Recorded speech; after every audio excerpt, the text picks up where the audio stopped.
Firman Tuhan hari ke-196, 15 Juli tahun 2025, Filipi 4 ayat 8. Perikop, nasihat kepada jemaat.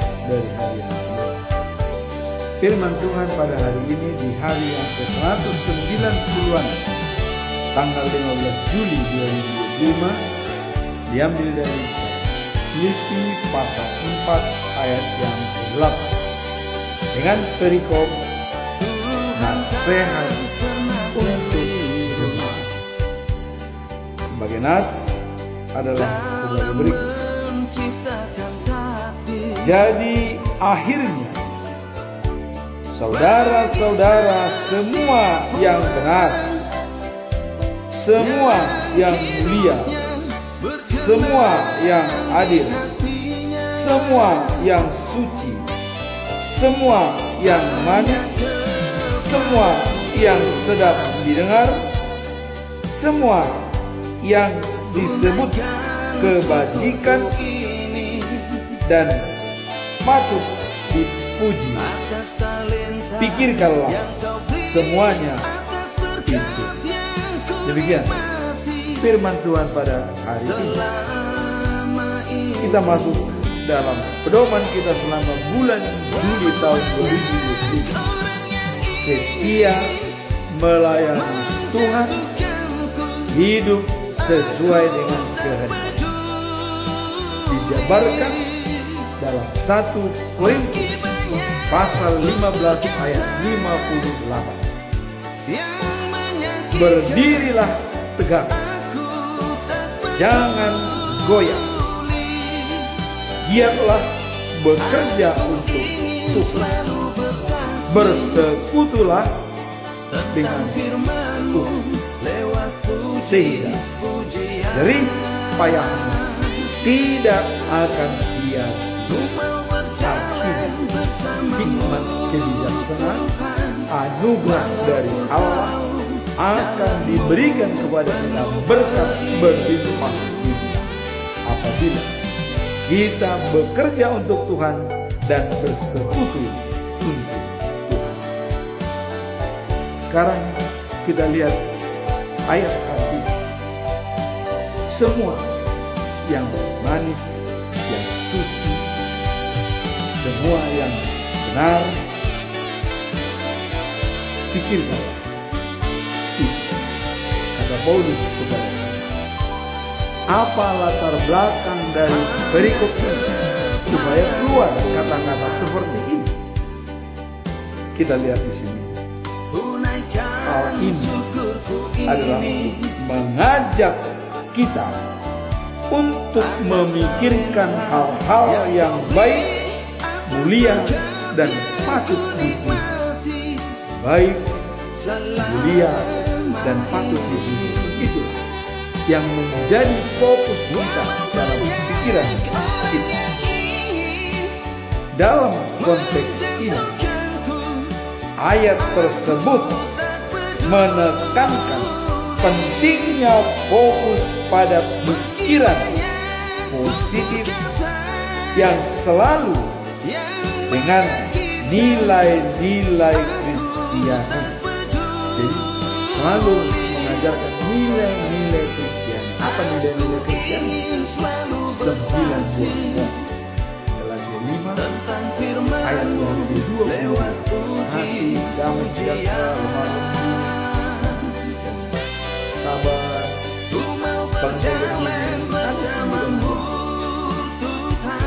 sekarang ayat ini menekankan pentingnya fokus pada pikiran positif yang selalu dengan nilai-nilai Kristiani.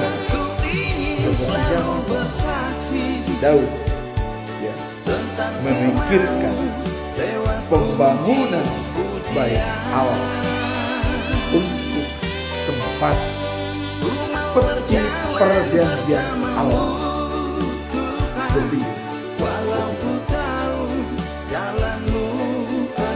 Dalam ajaran Kristen, jadi ini saya katakan kan dalam ajaran Kristen. Apa? Dalam ajaran Kristen kita sebagai pengikut Kristus. Dalam ajaran Kristen, ya, pikiran yang baik akan menghasilkan perbuatan yang baik. Jadi kalau kita memikirkan hal-hal yang baik, akan mendapatkan perbuatan yang baik. Nah, kemudian hidup dengan iman dan keteguhan hati. Dan kalau menurut para teolog, ya, ahli-ahli daripada teolog, menegaskan bahwa pemikiran kita adalah sumber tindakan kita. Jadi para ahli teolog mengatakan pikiran kita adalah dari sumber tindakan kita. Stephen Covey, ahli Seven Habits Highly Effective People, mengatakan dengan tegas, nasib kita ditentukan oleh pikiran kita. Bagaimana dia menjabarkannya? Demikian dikatakan, tanam pikiran, petik tindakan. Tanam tindakan, petik kebiasaan. Tanam kebiasaan, petik karakter.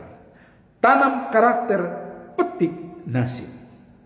Kita tanam karakter. Karakter yang bagaimana? Karakter Allah. Apa itu karakter Allah? Karakter Allah adalah kasih. Barang siapa tidak memiliki kasih, tidak mengenal Allah. 1 Yohanes pasal 4 ayat 8. Itu jelas dikatakan karakter Allah. Di sini juga tadi. Tanam kebiasaan, petik karakter. Tanam karakter, petik nasib. Nasib kita ditentukan oleh pikiran kita. Hari ini Paulus menyampaikan kepada jemaat bahwa pikiran kita adalah merupakan hasil dari tindakan kita. Apa yang kita pikirkan itu menjadi tindakan kita. Maka dikatakan oleh Stephen Covey, tanam pikiran, petik tindakan. Tanam tindakan, petik kebiasaan. Tanam kebiasaan, petik karakter. Tanam karakter, petik nasib. Nasib kita ditentukan oleh pikiran kita. Tanpa kita pikirkan sebelumnya, nasib kita tidak akan pernah ada. Nanti ada pertanyaan satu kepada semua pimpinan-pimpinan gereja, baik paus, eporus, dan uskup-uskup semua. Saya nanti akan membuat satu pertanyaan, tolong dijawab di channel saya ini. Apakah jawabannya bisa kategori kehendak Tuhan atau bukan? Nanti ada pertanyaan di akhir sesi ini. Saya akan membuat suatu pertanyaan. Sekarang kita memikirkan latar belakang tadi adalah dengan memikirkan hal-hal yang baik. Semua yang suci, semua yang manis, semua yang sedap didengar, semua yang disebut kebajikan dan patut dipuji, pikirkanlah itu, kata Paulus. Tadi sudah mengatakan, dalam para teolog mengatakan bahwa pikiran kita merupakan tindakan kita. Tadi saya katakan bahwa tanam pikiran, petik tindakan. Akhirnya petik karakter dan petik nasib. Karakter yang bagaimana adalah karakter Allah. 1 Yohanes pasal 4 ayat 8. Allah itu adalah kasih. Barang siapa tidak memiliki kasih, tidak mengenal Allah. Nah, sekarang mari kita lihat hidup dengan iman dan keteguhan. Jadi tadi dikatakan hidup dalam iman dan keteguhan. Para teolog menyampaikan bahwa pemikiran kita adalah sumber tindakan kita. Nanti saya akan membuat suatu pertanyaan di akhir sesi. Nah, kemudian setelah kita melihat latar belakang, apa tujuan Paulus mengatakan dalam Filipi 4 ayat yang ke-8? Apa tujuan utamanya? Dalam pemikiran kita lihat, mengajak umat percaya untuk memusatkan pikiran pada hal-hal yang baik, mulia, dan positif. Ada 3. Hal-hal yang baik, mulia, dan positif. Kemudian tujuan utama kita apa?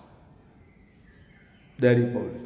Tujuan utama adalah untuk membimbing kita agar fokus pada nilai-nilai sesuai dengan iman Kristen dan karakter Allah dalam kehidupan sehari-hari.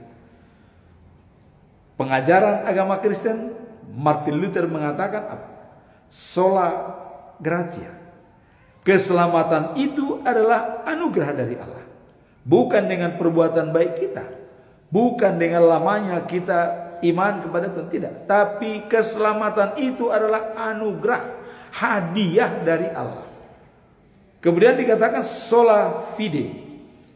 Keselamatan. Ya. Kita diselamatkan karena iman. Tanpa iman kita tidak bisa selamat. Yesus mengatakan, pergilah ke seluruh dunia, jadikan mereka pengikutku, baptis mereka dalam nama Allah Bapa, Yesus Kristus dan Roh Kudus. Kenapa dalam 3 nama? Karena kita lihat dalam nama Allah Bapa sebagai sumber kehidupan yang memberikan hidup.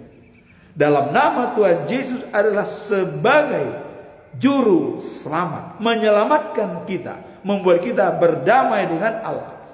Dalam nama Roh Kudus adalah pembimbing kita selama kita hidup di dunia ini. Daud mengatakan, aku akan diam sepanjang masa di rumah Tuhan. Hebat pikiran Daud dan caranya untuk mengantisipasi kalau dia adalah anak Allah. Maka dalam Matius 5 ayat 9 dikatakan, berbahagialah orang yang membawa damai, karena dia layak disebut anak-anak Allah. Begitu kita membawa damai, langsung dijadikan jadi anak Allah. Nah, sekarang tujuan utama tadi kita sudah melihat di sini bahwa dalam kehidupan sehari-hari, ya,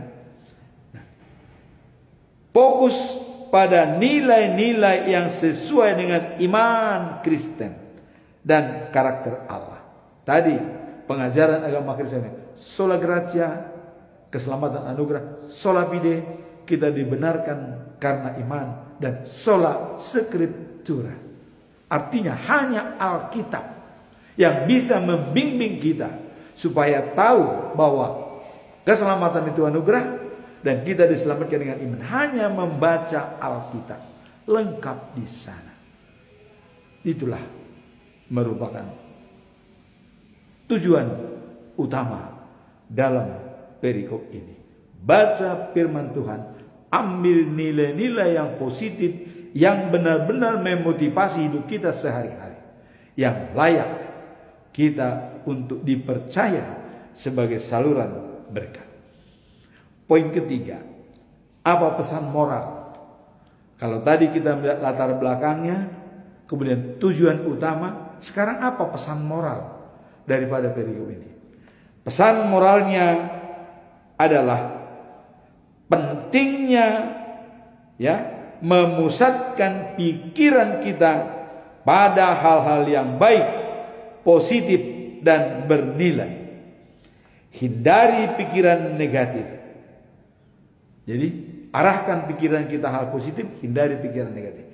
Paulus mengatakan, jika kita ingin hidup dalam damai dan sukacita, pikiran kita harus dipenuhi dengan segala sesuatu yang benar, mulia, adil, suci, manis, dan patut dipuji. Itulah yang harus terbentang dalam benak kita.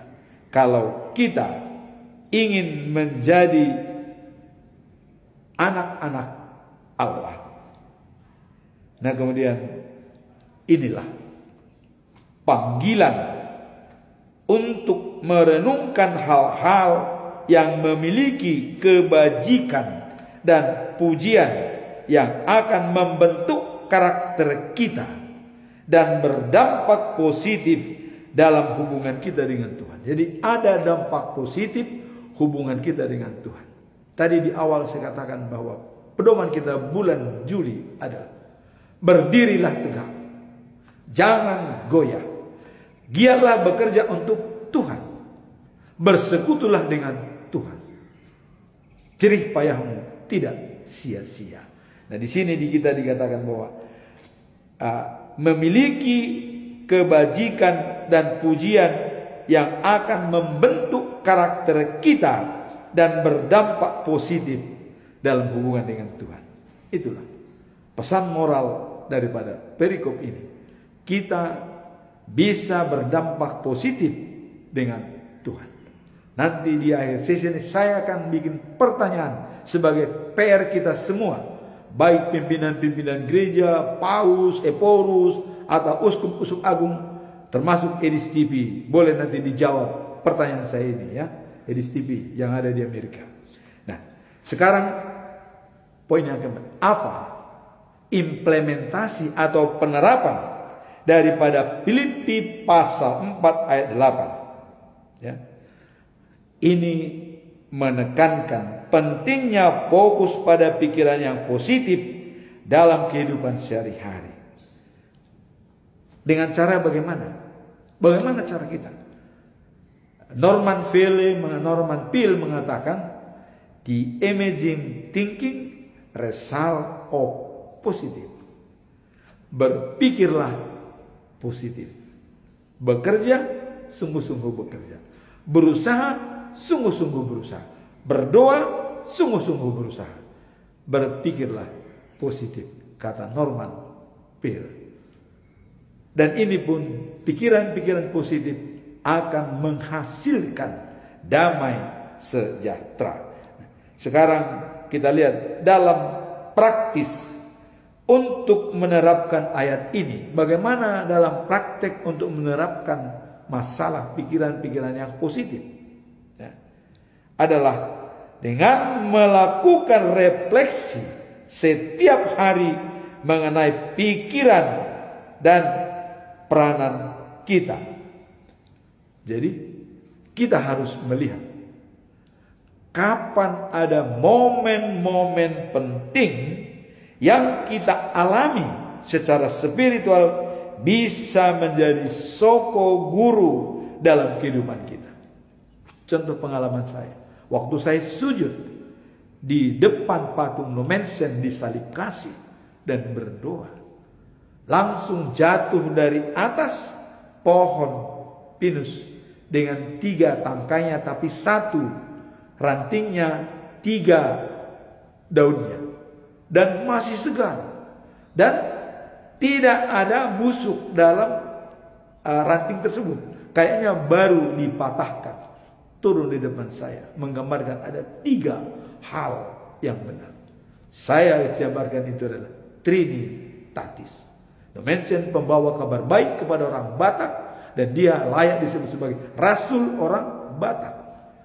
Saya anggap 3 tangkai itu, 3 ranting itu adalah Allah Bapa, anaknya Yesus Kristus, dan Roh Kudus. Tapi dalam 1 tangkai. Begitu pengalaman spiritual saya. Itulah implementasinya di sini, bahwa dengan melakukan refleksi setiap hari mengenai pikiran-pikiran positif kita bernilai. Artinya dari kita lihat tadi adalah segala yang benar, segala yang mulia, segala yang adil, segala yang suci, segala yang manis, dan segala yang patut dipuji. Inilah panggilan kita untuk menghayati firman Tuhan pada hari ini. Sekarang pertanyaan saya, nanti saya minta itu dijawab di kolom komentar YouTube channel ini di hari yang ke-196 tanggal 15 Juli 2020. Pertanyaan saya gampang. Mengapa Allah memberikan keturunan Daud kelahiran Yesus? Gampang pertanyaannya. Mengapa Allah memberikan kepada Daud bahwa keturunannya lah Yesus sebagai juru selamat dunia? Tolong dijawab. Dan apakah Paus, Eporus, Uskup Agung atau siapapun pimpinan gereja, silahkan jawab. Mengapa Allah memilih Daud sebagai Yesus, kelahiran daripada Yesus, dan dari keturunannya kelahiran Yesus? Tolong dijawab dan berikan di kolom komentar. Sekianlah firman Tuhan pada hari ini. Mari kita pikirkan hal-hal yang baik, mulia, dan positif, yang bermanfaat bagi semua orang. Dan kuncinya adalah tanam pikiran, petik tindakan. Tanam tindakan, petik kebiasaan. Tanam kebiasaan, petik karakter. Tanam karakter, petik nasib. Nasib kita ditentukan oleh pikiran kita. Tanpa kita pikirkan, nasib kita itu tidak akan terjadi. Jadi tidak ada kebetulan, tapi semua adalah dengan pikiran kita dan doa kita. Amin. Tuhan memberkati.